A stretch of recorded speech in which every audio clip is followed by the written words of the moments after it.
Bonjour à tous. Alors aujourd'hui je vous retrouve pour une vidéo un petit peu particulière puisque je vais vous expliquer comment j'ai perdu tous mes kilos de grossesse. J'avais mis une photo sur Instagram puis ensuite sur Facebook de mon avant-après et vous avez été nombreuses à me demander comment j'ai fait. Du coup vous m'avez posé plein de questions et j'ai tout regroupé ici sur mon ordinateur et je vais essayer de répondre à tout le monde. J'ai essayé de trier un peu par ordre logique, on va voir ce que ça va donner. Et donc voilà, c'est parti. Combien de kilos as-tu pris pendant la grossesse? Alors en tout j'ai dû prendre je pense 20 kilos, à savoir qu'à la fin du 8e mois j'avais déjà 17 kilos de plus. Et après bon du coup j'ai pas osé me peser parce que ça me faisait un petit peu peur. Donc voilà, entre 17 et 20 kilos en fait. Tu fais quelle taille? Donc c'est vrai que j'avais pas précisé au moment où j'ai mis les photos parce que au final je faisais 46 kg, c'est vrai que ça paraît peu mais c'est parce que je suis toute petite en fait, je fais 1m56 donc voilà, tout s'explique. Ensuite, est-ce que tu as allaité? Non, j'ai pas allaité, c'est vrai que j'avais entendu dire aussi que quand on allaitait on perdait plus facilement ses kilos. Mais moi ça n'a pas été le cas, j'ai pas allaité, donc voilà. Ensuite, quelle est une journée type de ton alimentation? Alors, en fait, au tout début, je suis allée dans un magasin de protéines pour demander conseil parce que je voulais prendre des protéines pour en fait me remuscler un peu rapidement, enfin pour me donner un petit coup de pouce pour le sport quoi. Du coup, je suis tombée sur un vendeur super sympa qui m'a très bien renseignée et il m'a même expliqué un programme en fait alimentaire à suivre pour perdre en fait toute la graisse et se remuscler plus rapidement. Je vais vous expliquer le programme qu'il m'a conseillé parce que ça a super bien marché, d'ailleurs je le remercie. Alors en fait le principe c'est de faire plusieurs petits repas dans la journée pour que le corps soit toujours en activité et qu'il ait de quoi brûler les graisses en fait en continu. C'est ce qu'il m'a expliqué, c'est vrai que ça paraît logique. Donc bien sûr le petit déjeuner, je vous apprends pas que c'est le repas le plus important de la journée, donc j'ai essayé de ne jamais le sauter, ça m'est peut-être arrivé 2 ou 3 fois. Mais voilà, c'est super important parce que c'est à partir de ce moment-là en fait que vous allez commencer à brûler les calories. Donc c'est vrai que dès qu'il m'a dit ça, je me suis dit ah ouais, il faut vraiment pas le rater quoi. Alors au petit-déj, ce que je prenais en fait c'était un bol de lait. Bon c'est pas du lait de vache parce que ça fait longtemps que j'en bois plus. Je bois de l'eau de riz en fait pour remplacer. On peut le trouver en fait dans une boutique bio. En fait c'est plus digeste tout simplement que les protéines animales. Donc du coup voilà. Moi je prends du lait de riz, enfin de l'eau de riz avec des céréales. Donc en céréales ce que je prenais, j'évitais tout ce qui était trop sucré, du style miel pops, tout ça. J'ai vraiment mis toutes les chances de mon côté, donc ce que je prenais c'était des céréales riches en fibres, du style All Bran, je crois que c'était ça que je prenais. Donc voilà, après je prenais aussi du fromage blanc 0%, ça je vais vous en reparler souvent parce qu'apparemment c'est le truc qu'on peut consommer sans modération. Donc fromage blanc 0%, et après si j'avais vraiment faim, donc soit un fruit, ou une compote. On m'a conseillé aussi de prendre un shaker de protéines si jamais j'avais pas le temps de prendre mon petit déj, mais bon c'était vraiment si j'avais pas le temps. Ça a dû m'arriver 2 ou 3 fois du coup de le faire, mais bon j'évitais. J'essayais de manger quand même, quoi, plutôt que de prendre que des protéines tout le temps. Donc je vais vous montrer du coup ce que je prenais. Voilà la bête. Donc je sais même plus ce que c'est. C'est des protéines 100% pures en fait, donc ça s'appelle de la whey, voilà. J'y connais pas grand chose, c'est pour ça que je me suis fait renseigner. En fait, ce qu'il m'a expliqué, c'est que dans celle-là, j'ai vraiment très peu de calories. C'est vraiment que des protéines. J'ai, par exemple, je crois qu'il n'y a qu'un gramme de glucides ou quelque chose comme ça. Ça va, oui, c'est marqué. 1 gramme de sucre. Donc voilà, donc ça se présente comme ça. J'ai pris un grand pot, mais c'est parce que je l'ai partagé avec ma soeur, sinon ça revenait trop cher, c'est 108 €. 108 € le pot. Et je me suis dit que j'en aurais quand même pour un petit moment. J'ai pris à la fraise parce que vanille il n'y avait plus. Au niveau du goût, ça va. Après, moi, ce que je fais, c'est que je le prends avec de l'eau. On peut prendre aussi avec du lait, c'est meilleur, mais il m'a conseillé aussi de le prendre avec de l'eau, comme ça au moins c'est vraiment, c'est que de l'eau quoi, donc que de l'eau et des protéines. Ça va, ça se boit. Donc en fait il fallait que je prenne ça, c'est une dosette bien bombée, que je mettais dans un shaker. Un shaker. Shaker, je sais pas combien ça coûte, celui-là il me l'avait donné, du coup ça doit être dans les 5 €, un truc comme ça. Et donc, je sais plus ce qu'il m'avait dit au niveau de la quantité. Enfin, il m'avait expliqué par rapport à mon shaker, donc moi j'en mettais jusque là. Après, bon, de toute façon, prenez pas des protéines comme ça, allez vous renseigner auprès d'un magasin spécialisé et là ils vous diront exactement la dose qu'il faut prendre. Enfin voilà, du coup, un petit shaker. Alors aussi, un conseil, il faut rincer de suite parce que sinon après c'est une catastrophe, ça pue, c'est vraiment de suite une fois que vous avez bu vos protéines. Voilà, je vous conseille quelque chose donc, pour amener par exemple au travail, pour pouvoir boire vos protéines. Préparez pas votre mixture à l'avance. Moi ce que je prenais c'est ça en fait. C'est une doseuse de lait mais pour bébé. Ça rentre tout pile dedans, donc moi je mettais ma dosette. Et après je faisais mon mix voilà, au travail, voilà, ou partout. Hein. Même j'en emportais aussi dans mon sac de sport. Donc ça c'est super. Celui-là je l'avais acheté à Aubert, mais bon vous en trouvez partout hein, des doseurs de lait. Ensuite il m'a conseillé de prendre entre le petit-déj et le déjeuner, de faire un encart en fait. Donc de prendre un shaker à 10 h. Moi je le faisais pas, enfin au début je le faisais. Mais en fait, je ressentais pas le besoin, j'avais pas faim, donc je voulais pas me forcer à prendre un shaker si c'est pour après reprendre une alimentation normale. Et enfin voilà, du coup je voulais pas me forcer, donc pour ça j'ai pas écouté. Le repas du midi, donc c'est là en fait où je mangeais des féculents en fait. J'en mange surtout pas le soir, donc c'était féculents. Avec ça je prenais donc un peu de légumes. Légumes de toute façon c'est à volonté. Légumes, au niveau des viandes, donc soit des viandes blanches qui sont faibles en matière grasse, ou bien des viandes rouges à 5% de matière grasse, ou du poisson. Voilà. Et donc en dessert, le fameux fromage blanc 0%. Alors si vous êtes comme moi et que vous n'aimez pas les yaourts, ça n'a pas de goût. C'est sûr que si on met pas de sucre, voilà, faut surtout pas en mettre. Ça n'a pas de goût, mais bon, c'est super, c'est vraiment très très riche en protéines. Et voilà, c'est vraiment un fromage blanc. Vive le fromage blanc 0%.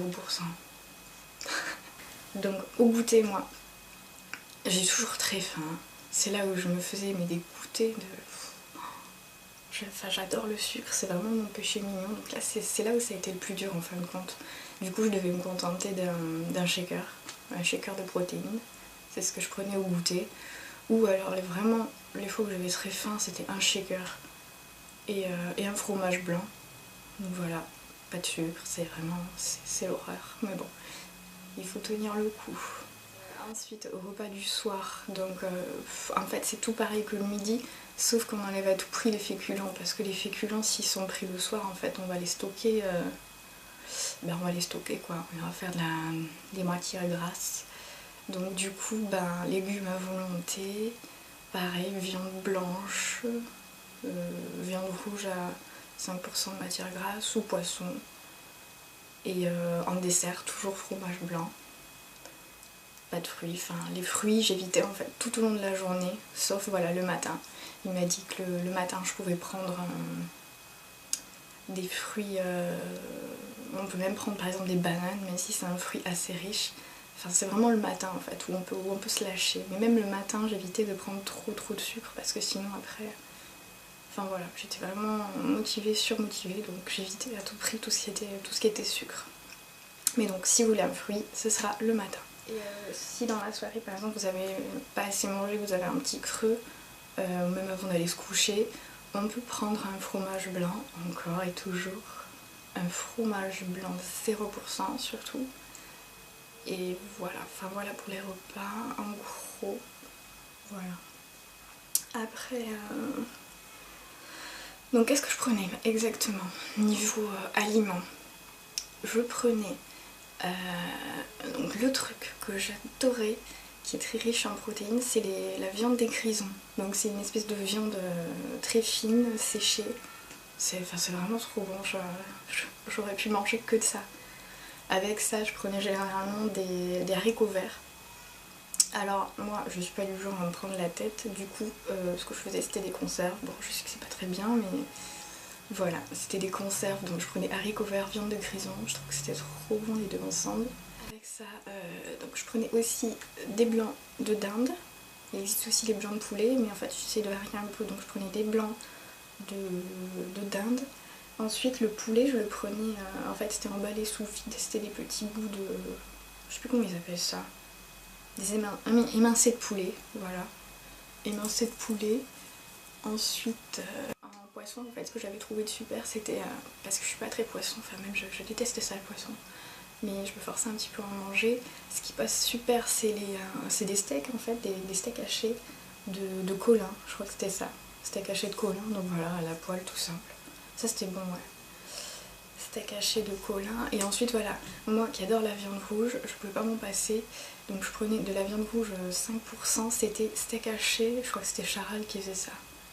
Steak haché 5% de matière grasse, si c'était trop bon. Ça, et après je crois que j'ai tout dit. En gros, je faisais avec ça.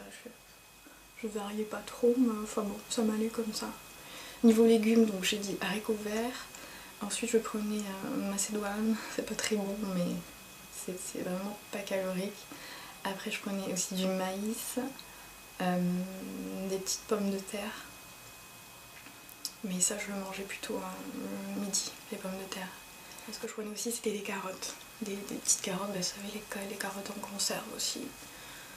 C'est vraiment pratique les conserves en fait, il y a juste à réchauffer, voilà, comme aussi bien moi que mon chéri, on n'aime pas se prendre la tête au niveau repas, donc voilà, les conserves c'est super, c'est très rapide, il n'y a plus qu'à réchauffer, donc voilà, carottes, on prenait petits pois aussi, et voilà, je crois qu'on a fait le tour. Je crois qu'on a fait le tour. Du coup voilà, ce que j'évitais à tout prix, c'était donc le sucre, et voilà, et les matières grasses. Donc bien sûr j'ai arrêté tout ce qui était McDo, tout ce qui était pizza, enfin tout ce qui est bon quoi, le Nutella, j'ai tout arrêté.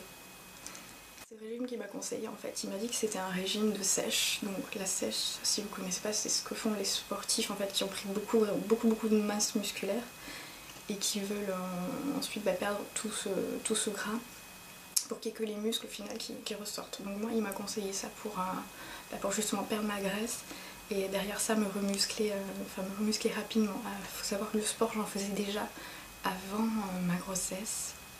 J'ai dû arrêter très tôt en fait parce que j'avais quelques soucis. Mon bébé grossissait pas, du coup j'ai arrêté tout ce qui était sport, j'ai dû arrêter le travail assez tôt. Et donc voilà, du coup j'ai eu un arrêt de sport pendant au moins 8 mois. Enfin, du coup quand j'ai repris après c'était comme si j'en faisais pour la première fois. Enfin bon, du coup je m'égare un peu là. Donc à côté des protéines, ce qui m'a conseillé aussi c'est des capsules de CLA. Donc je sais plus à quoi ça sert exactement, je crois que c'est pour transformer les graisses en énergie. Donc je crois que c'est bien quand on fait du sport. Je dis pas de bêtises. Je vais vous montrer ce que je prenais. Hop. C'est celle-là. Donc CLA, donc voilà, c'est pareil, je l'ai acheté dans le même magasin. La marque c'est Premium Muscle Effect. Voilà. Je vais vous montrer parce que j'ai vu qu'il m'en restait dans le fond, je savais même pas. C'est des gélules comme ça. Donc c'est assez gros, bon ça va, ça passe, c'est facile. Enfin. Bon, j'ai pas de mal à les avaler. Donc c'est du CLA. Donc c'est de l'acide linoléique. Voilà. Ça, donc du coup, ce que je faisais, c'est que j'en prenais deux capsules au petit-déj, deux le midi et une le soir. Voilà. Et aussi avant de commencer tout mon régime et de me remettre au sport, j'avais fait une cure en fait de draineur. Donc c'était un draineur en bouteille, bon c'est dommage, je l'ai jeté, je peux pas vous montrer. J'avais pris du Expuril 500, donc on le trouve en pharmacie, parce que je le trouvais assez complet au niveau de la composition. Enfin ça joue un peu sur tout, la rétention d'eau, la minceur et la digestion, donc il était pas mal. C'était une cuillère à café, je crois, mélangée dans un verre d'eau, parce que moi j'aimais pas trop les trucs à prendre dans une bouteille tout au long de la journée. Là c'est... Enfin, je me connais, j'aurais pas fini. Donc là dans un verre ça m'allait très bien. Au niveau du goût, c'est pas aromatisé mais ça va, ça passe, ça se boit. As-tu fait des écarts? Si oui, est-ce que ça a joué sur ton régime? Bon, il m'arrivait de faire des petits écarts de temps en temps, parce qu'en fait on fait souvent des repas de famille, aussi bien de mon côté que du côté de mon copain. Ce qui fait que voilà, les repas de famille, on mange beaucoup. Bon, ils savaient tous qu'on était... enfin, je suis au régime, mais bon, mon chéri m'a accompagnée. C'est vrai que j'ai eu beaucoup de chance là-dessus. Du coup, ça m'a vachement aidée, c'est sûr. Donc voilà, ils savaient qu'on était au régime. Du coup, voilà, après j'ai évité en fait tout ce qui était après charcuterie qu'on retrouve souvent en entrée. Je prenais aucun assaisonnement, aussi bien pour les salades que pour les pâtes, le riz. Aucun assaisonnement, aucune sauce. J'ai découvert un truc super aussi, c'était un ketchup, je crois que c'était le ketchup Régime Ducamp. Il le vendait à sa boutique et il m'en a fait cadeau parce que c'était la date limite d'utilisation optimale était dépassée, mais on pouvait quand même le prendre. Donc c'était un ketchup, il était super bon. Il était, enfin voilà, sans ajout de... Enfin, on peut s'en servir pendant le régime, quoi. Ça c'était super. Parce que c'est vrai que par exemple, le midi dans mes pâtes, j'aime bien mettre du fromage râpé. Donc du coup, voilà, moi je mettais du ketchup, ça donnait un peu de goût, c'était moins fade. Donc voilà, ce ketchup, je sais pas s'il est encore en vente, mais bon, il est super. Ketchup, voilà, Régime Ducamp, je crois que c'était ça. Donc niveau écart, voilà. Au niveau des repas de famille, je faisais très attention. Aussi, ce que je prenais, c'est dommage, j'en ai plus, je peux pas vous montrer. C'était des petites capsules de... C'était des capsules ou des comprimés? Des capsules, des gélules même. Calorie Light de chez Forte Pharma. Il faut en prendre 2 au cours d'un repas en fait, mais d'un gros repas en fait. Il faut pas prendre ça en continu. C'est quand on veut limiter l'apport en graisse d'un repas. Donc, je crois que ça capte 50% des graisses, d'après ce qu'ils disent. Après, je sais pas si ça marche. Mais bon, enfin, apparemment, ça a marché. Du coup, je prenais ça à chaque vraiment repas de famille. Et voilà, nickel. Ensuite, ça a dû m'arriver 1 ou 2 fois d'aller à McDo. Le truc à pas faire. Et du coup, ce que je faisais le lendemain, c'est que je me punissais. Du coup, je prenais qu'un shaker de protéines avec un fromage blanc. Voilà. C'est pas très bien de faire ça, mais du coup, voilà. Du coup, ça rattrapait mon erreur de la veille. Et voilà. Mais bon, ça m'est arrivé qu'une ou 2 fois. Je sais même plus. Enfin, sinon, voilà. Niveau écart, ça va. J'étais plutôt raisonnable. Combien de temps après l'accouchement as-tu repris le sport? Donc en fait j'ai attendu d'avoir terminé mes séances de rééducation du périnée. C'est quelque chose qui est vraiment, je crois même que c'est obligatoire maintenant. Enfin, c'est quelque chose qui est très conseillé. On remuscle le périnée. Elle m'a montré aussi des exos pour remuscler les abdos en fait, mais en profondeur, histoire de remonter un peu tout, enfin que tout se remette en place. Du coup, avant d'avoir fini ça, c'était vraiment... Enfin, fallait vraiment... Enfin, c'était interdit même de faire du sport. Elle m'a vraiment déconseillé, même si elle savait que j'attendais que ça. J'ai essayé d'aller assez vite, j'y allais quoi, 1 fois par semaine. Et se muscler assez rapidement. Du coup, au bout de 2 mois après l'accouchement, j'ai pu reprendre le sport. J'ai attendu qu'elle me donne le feu vert. Et voilà, 2 mois après, c'était mai, juin, voilà, j'ai commencé le sport en début juillet. Oui, parce que j'ai pas précisé la photo, en fait, j'aurais dû mettre la date exacte. C'était 27 juin, la première, et la deuxième 27 août, donc voilà, 2 mois en fait. Donc c'est tout juillet, août, mon régime en fait. L'avantage aussi c'est qu'en été on a moins faim, enfin je sais pas vous mais moi c'est le cas, du coup c'est vrai que ça a été plus facile.